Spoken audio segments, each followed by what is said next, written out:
Note before we begin, this book is a bit different than others we've read in book club because you're mostly hearing the inner monologue of the main character. So you're hearing his thoughts. So you're going to hear a lot of repetition of things, just like when you're trying to figure things out on your own. You repeat things probably, like he does. So it'll be a little strange until you get into the swing of it. Here we go. Hatchet by Gary Paulsen, Chapter 1. Brian Robeson stared out the window of the small plane at the endless green northern wilderness below. It was a small plane, a Cessna 406, a bush plane, and the engine was so loud, so roaring and consuming and loud that it ruined any chance for conversation. Not that he had much to say. He was 13 and the only passenger on the plane with a pilot named, Jim or Jake or something, who was in his mid-40s and who had been silent as he worked to prepare for takeoff. In fact, since Brian had come to the small airport in Hampton, New York, to meet the plane, driven by his mother, the pilot had spoken only 5 words to him. "Get in the co-pilot seat," which Brian had done. They had taken off, and that was the last of the conversation. There had been the initial excitement, of course. He had never flown in a single-engine plane before, and to be sitting in the co-pilot seat with all the controls right there in front of him, all the instruments in his face as the plane clawed for altitude, jerking and sliding on the wind currents as the pilot took off, had been interesting and exciting. But in 5 minutes, they had leveled off at 6,000 feet and headed northwest, and from then on, the pilot had been silent, staring out the front, and the drone of the engine had been all that was left. The drone and the sea of green trees that lay before the plane's nose and flowed to the horizon, spread with lakes, swamps, and wandering streams and rivers. Now Brian sat, looking out the window with the roar thundering through his ears, and tried to catalog what had led up to his taking this flight. The thinking started. Always it started with a single word: divorce. It was an ugly word, he thought, a tearing, ugly word that meant fights and yelling, lawyers. God, he thought how he hated lawyers who sat with their comfortable smiles and tried to explain to him in legal terms how all that he lived in was coming apart, and the breaking and shattering of all the solid things, his home, his life, all the solid things. Divorce.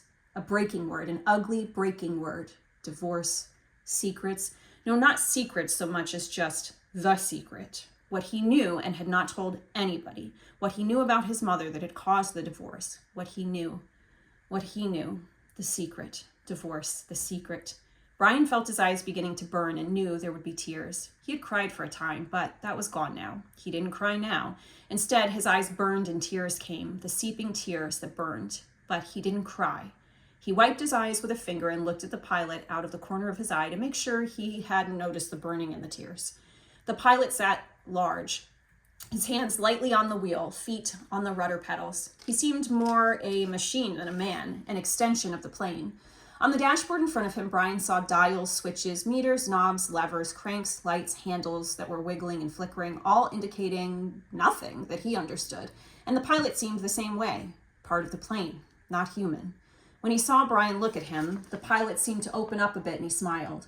Ever fly in the co-pilot seat before? He leaned over and lifted the headset off his right ear and put it on his temple, yelling to overcome the sound of the engine. Brian shook his head. He had never been in any kind of plane, never seen the cockpit of a plane, except in films or on television. It was loud and confusing. First time. It's not as complicated as it looks. Good plane like this almost flies itself, the pilot shrugged. Makes my job easy. He took Brian's left arm. Here, put your hands on the controls, your feet on the rudder pedals, and I'll show you what I mean. Brian shook his head. I'd better not. Sure, try it. Brian reached out and took the wheel in a grip so tight his knuckles were white. He pushed his feet down on the pedals. The plane slewed suddenly to the right. Not so hard. Take her light. Brian eased off, relaxed his grip. The burning in his eyes was forgotten momentarily as the vibration of the plane came through the wheel and the pedals. It seemed almost alive. See? The pilot let go of his wheel, raised his hands in the air, and took his feet off the pedals to show Brian he was actually flying the plane alone. Simple. Now, turn the wheel a little to the right and push on the right rudder pedal a small amount. Brian turned the wheel slightly and the plane immediately banked to the right. And when he pressed on the right rudder pedal, the nose slid across the horizon to the right.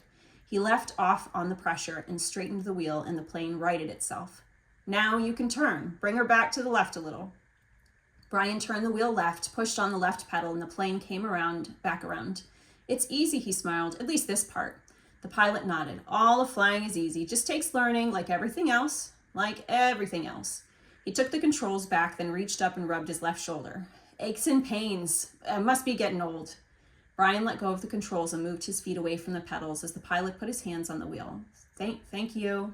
But the pilot had put his headset back on, and the gratitude was lost in the engine noise, and things went back to Brian, looking out the window at the ocean of trees and lakes. The burning eyes did not come back, but memories did, came flooding in. The words, always the words.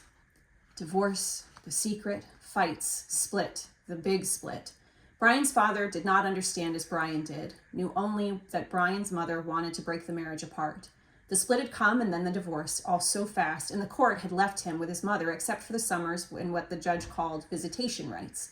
So formal. Brian hated judges as he hated lawyers. Judges that leaned over the bench and asked Brian if he understood where he was to live and why. Judges who did not know what had already happened. Judges with the caring look that meant nothing as lawyers said legal phrases that also meant nothing. In the summer, Brian would live with his father. In the school year, with his mother. That's what the judge said after looking at the papers on his desk and listening to the lawyers talk. Words. Now the plane lurched slightly to the right, and Brian looked at the pilot. He was rubbing his shoulder again, and there was the sudden smell of gas in the plane. Brian turned back to avoid embarrassing the pilot, who was obviously in some discomfort. Must have stomach troubles. So this first summer, when he was allowed to have visitation rights with his father, with the divorce only 1 month old, Brian was heading north. His father was a mechanical engineer who had designed or invented a new drill bit for oil drilling, a self-cleaning, self-sharpening bit. He was working in the oil fields of Canada, up on the tree line where the tundra started and the forest ended. Brian was riding up from New York with some drilling equipment. It was lashed down in the rear of the plane to a fabric bag the pilot had called a survival pack, which had emergency supplies in case they had to make an emergency landing. They had to be specially made in the city, riding in a bush plane with a pilot named Jim or Jake or something who had turned out to be an all right guy, letting him fly and all, except for the smell. Now there was a constant odor, and Brian took another look at the pilot, found him rubbing the shoulder and down the arm now, the left arm, letting go more gas and wincing, probably something he ate, Brian thought. His mother had driven him from the city to meet the plane at Hampton, where it came to pick up the drilling equipment. A drive in silence, a long drive in silence. 2.5 hours of sitting in the car, staring out the window, just as he was now staring out the window of the plane. Once, after an hour, when they were out of the city, she turned to him. Look, can we talk this over? Can we talk this out? Can you tell me what's bothering you? And there were the words again. Divorce, split, the secret. How could he tell her what he knew? So he had remained silent, shook his head and continued to stare unseeing at the countryside, and his mother had gone back to driving, only to speak to him one more time when they were close to Hampton. She reached over the back of the seat and brought up a paper sack. I got something for you for the trip.